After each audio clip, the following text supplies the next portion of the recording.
ভৌতিক ও অলৌকিকের নতুন এপিসোডে আপনাদের সবাইকে স্বাগত জানাই। লোকমুখে একটা কথা আজও শোনা যায়, জঙ্গলে যদি কখনো অচেনা বাঁশির সুর ভেসে আসে, তাহলে যতই সুন্দর লাগুক সেই সুরের উৎস খুঁজতে যাবেন না, কারণ সেই বাঁশি কোনো মানুষ বাজায় না। বিহার ও ঝাড়খণ্ডের সীমান্তে বিস্তীর্ণ সারান্ডা অরণ্য। দিনের বেলায় এই জঙ্গল যেমন সুন্দর, রাত নামার পর তেমনই ভয়ঙ্কর। স্থানীয় হো ও মুন্ডা আদিবাসীদের বিশ্বাস, সূর্য ডোবার পর জঙ্গলের গভীরে ঘুরে বেড়ায় এক অভিশপ্ত বাঁশিওয়ালা। তার সুরে মানুষ নিজের ইচ্ছাশক্তি হারিয়ে ফেলে। গত কয়েক বছরে এই জঙ্গল থেকে বহু মানুষ নিখোঁজ হয়েছে, কারোর দেহ পাওয়া যায়নি। শুধু মাঝে মাঝে জঙ্গলের ভেতর পড়ে থাকতে দেখা গেছে কালো রঙের অদ্ভুত কিছু বাঁশি। এইসব কুসংস্কার বলে উড়িয়ে দিয়েছিল রাঁচির ডকুমেন্টারি নির্মাতা ঋত্বিক সেন। ভারতের রহস্যময় লোককথা নিয়ে ভিডিও বানানোই ছিল তার নেশা। অরণ্যের বাঁশিওয়ালার গল্প শুনে সে ঠিক করল সত্যিটা ক্যামেরাবন্দি করেই ফিরবে। তার সঙ্গে রওনা দিল 3 জন: ক্যামেরাম্যান নাসিম, স্থানীয় গাইড বুধন মুন্ডা আর বনরক্ষী রঘু মাহাতো। বিকেলের দিকে তারা পৌঁছালো জঙ্গলের ধারে ছোট্ট একটি আদিবাসী গ্রামে। কিন্তু গ্রামটা দেখে ঋত্বিকের কপালে ভাঁজ পড়ে গেল।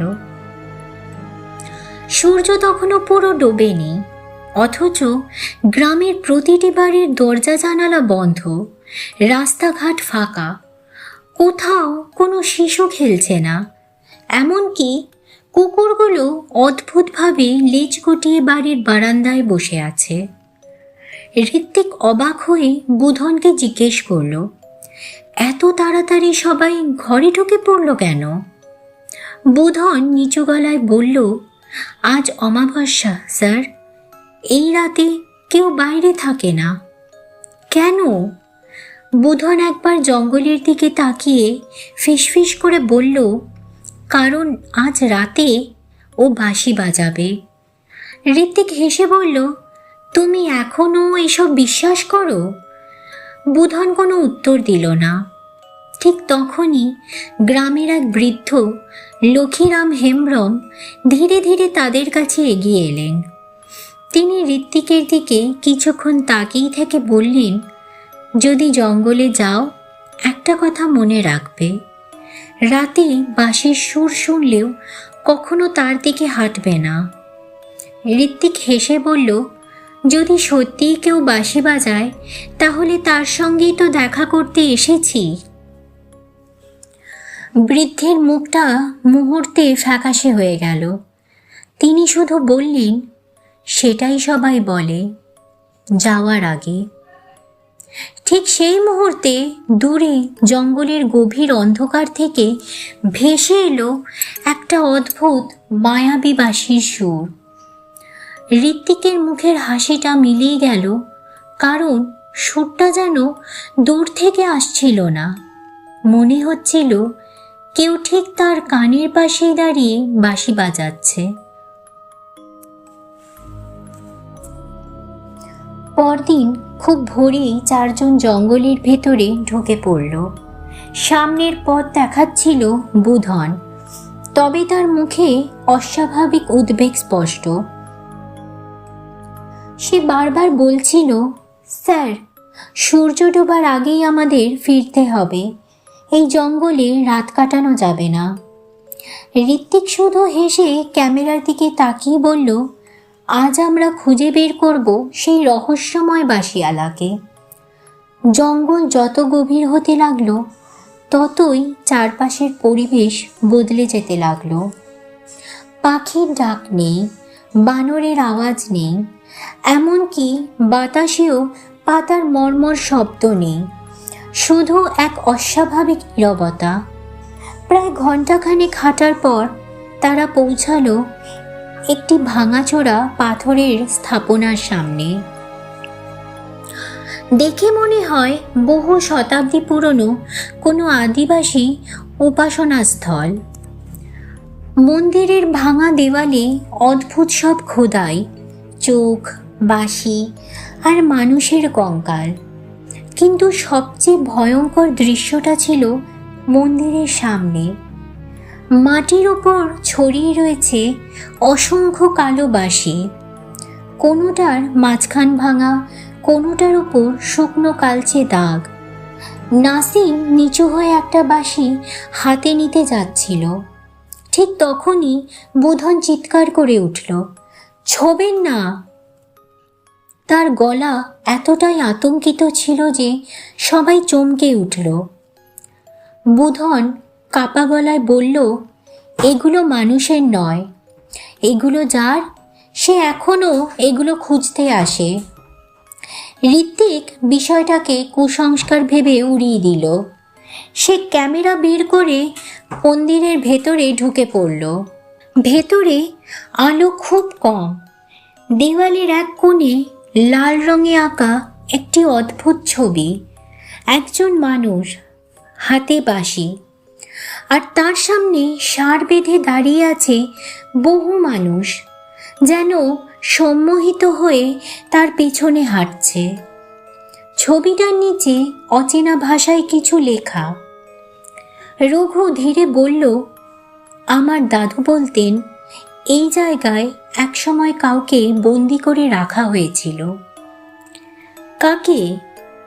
রঘু উত্তর দেওয়ার আগেই জঙ্গলের গভীর থেকে আবার ভেসে এলো সেই বাঁশির সুর, এবার আগের চেয়ে অনেক কাছে।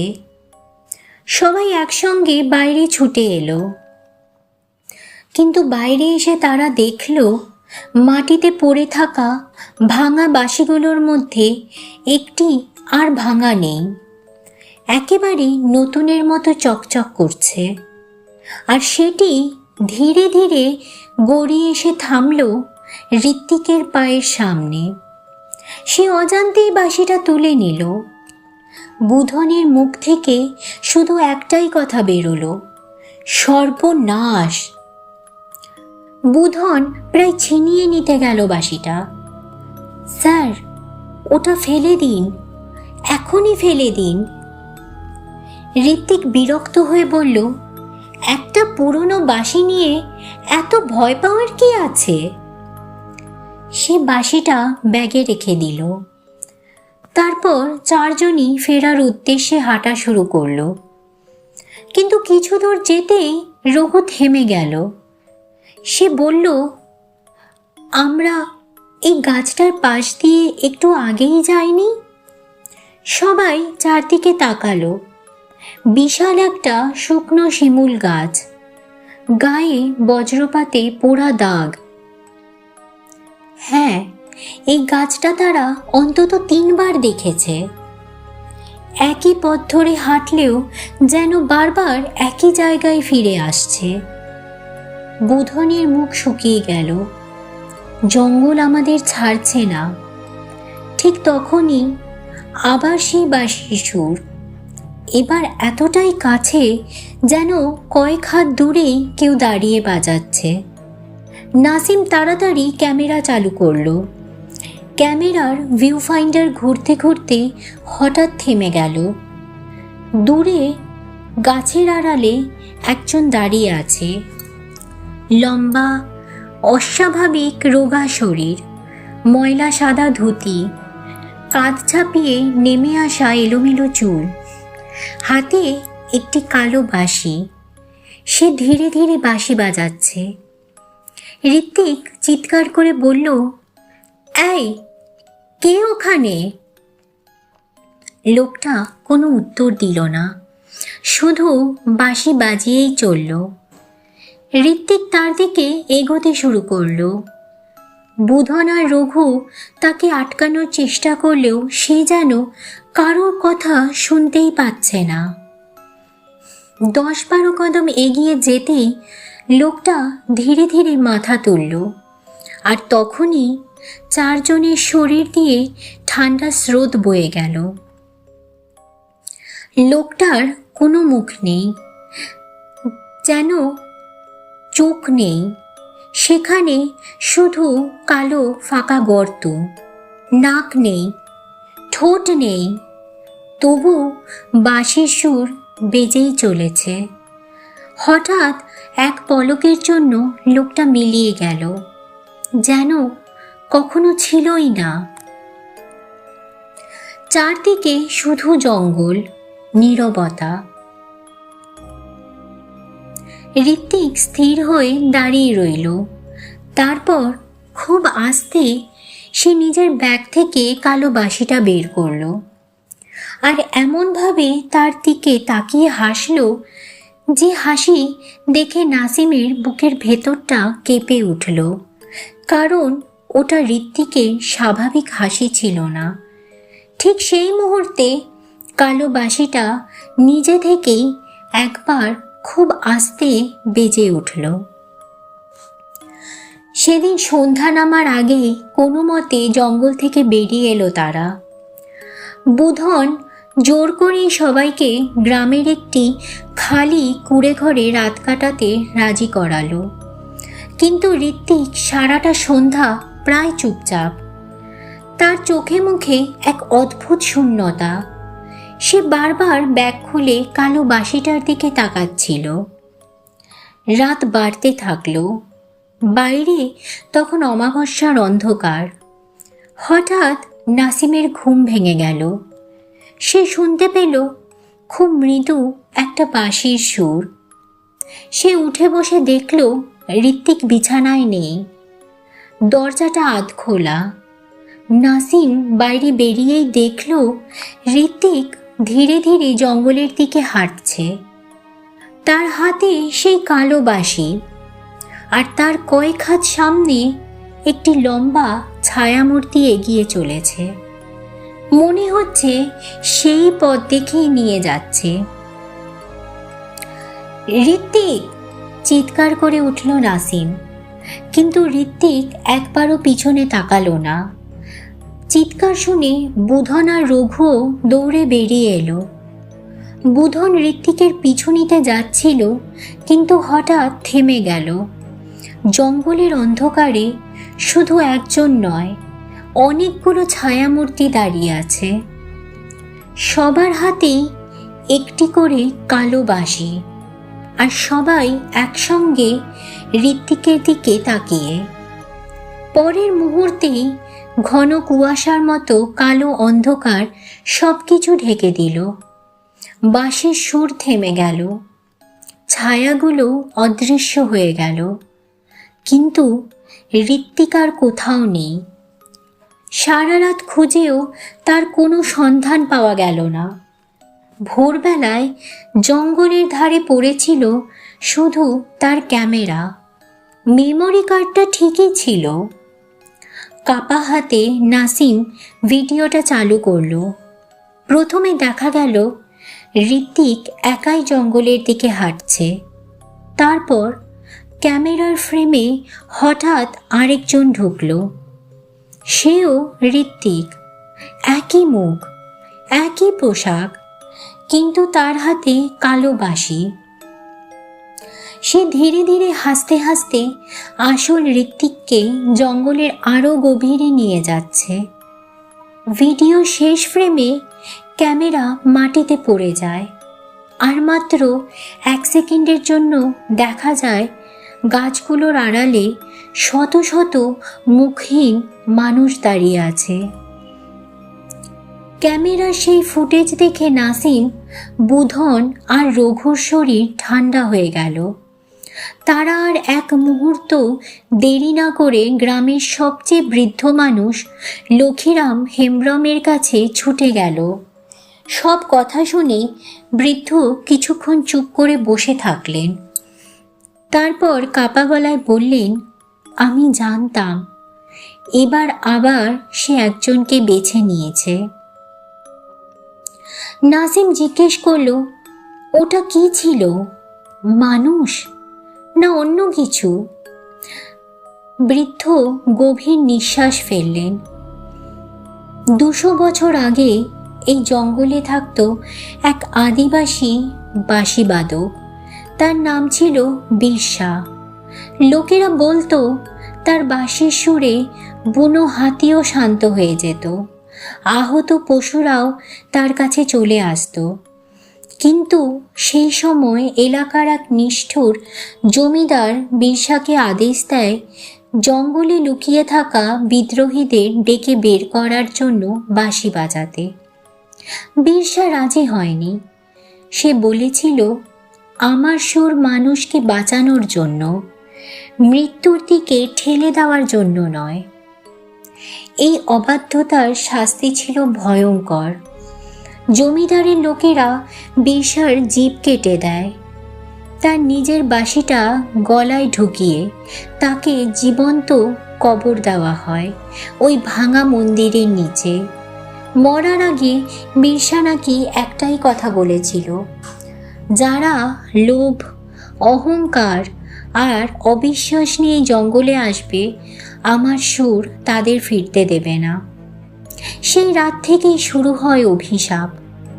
প্রতি কয়েক বছর অন্তর একজন মানুষ নিখোঁজ হয়, আর জঙ্গলে পাওয়া যায় একটি নতুন কালো বাঁশি। নাসিম আতঙ্কিত গলায় বলল, তাহলে ঋত্বিক? বৃদ্ধ ধীরে মাথা নাড়লেন। যদি সে বাঁশি হাতে তুলে নিয়ে থাকে, তাহলে সে আর এই পৃথিবীর মানুষ নয়। ঠিক তখনই বাইরে হঠাৎ ঝড় উঠল। দরজার ফাঁক দিয়ে ভেসে এলো সেই একই বাঁশির সুর, কিন্তু এবার একটা নয়, অনেকগুলো বাঁশি একসঙ্গে বাজছে। বৃদ্ধের মুখ সাদা হয়ে গেল। তিনি কাপা গলায় বললেন, ও একা আসেনি, ও তার নতুন সঙ্গীকে নিয়ে ফিরে এসেছে। বৃদ্ধ লক্ষীরামের কথা শেষ হতেই কুঁড়ে ঘরের দরজায় 3 বার ঠক ঠক ঠক শব্দ হলো, কিন্তু বাইরে কেউ নেই। শুধু দরজার সামনে পড়ে আছে একটি কালো বাঁশি। বুধন কাঁপতে কাঁপতে দরজা বন্ধ করে দিল, কিন্তু তখনই জানালার বাইরে ভেসে উঠল একটি ছায়া, লম্বা, রোগা, হাতে বাঁশি। নাসিম সাহস করে টর্চের আলো ফেলতেই ছায়াটা মিলিয়ে গেল।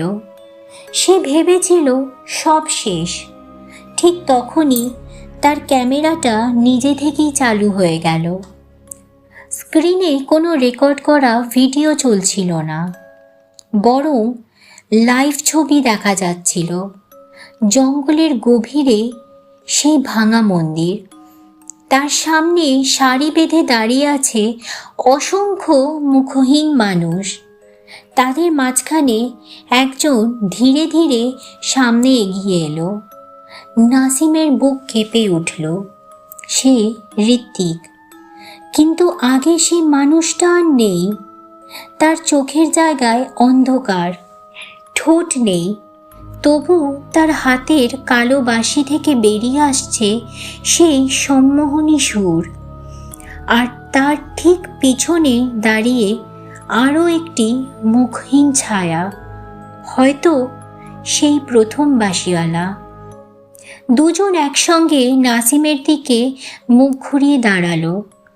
তারপর ক্যামেরার ভেতর থেকে ঋত্বিক ধীরে ধীরে হাত বাড়িয়ে দিল, যেন স্ক্রিনের ওপার থেকে কাউকে ডাকছে। পরের মুহূর্তেই ক্যামেরার স্ক্রিন সম্পূর্ণ কালো হয়ে গেল। পরদিন সকালে গ্রামের মানুষ কুঁড়ে ঘরের দরজা খুলে দেখল ঘরের ভেতর কেউ নেই। নাসিম, বুধন, রঘু 3 জনই নিখোঁজ। ঘরের মেঝেতে পড়ে আছে শুধু 3টি কালো বাঁশি। পুলিশ এলো, তদন্তও হলো, কিন্তু কোনো রক্তের দাগ নেই, কোনো পায়ের ছাপ নেই। শুধু দরজার সামনে মাটিতে অদ্ভুতভাবে আঁকা ছিল একটি বৃত্ত, আর তার মাঝখানে একটি বাঁশির চিহ্ন।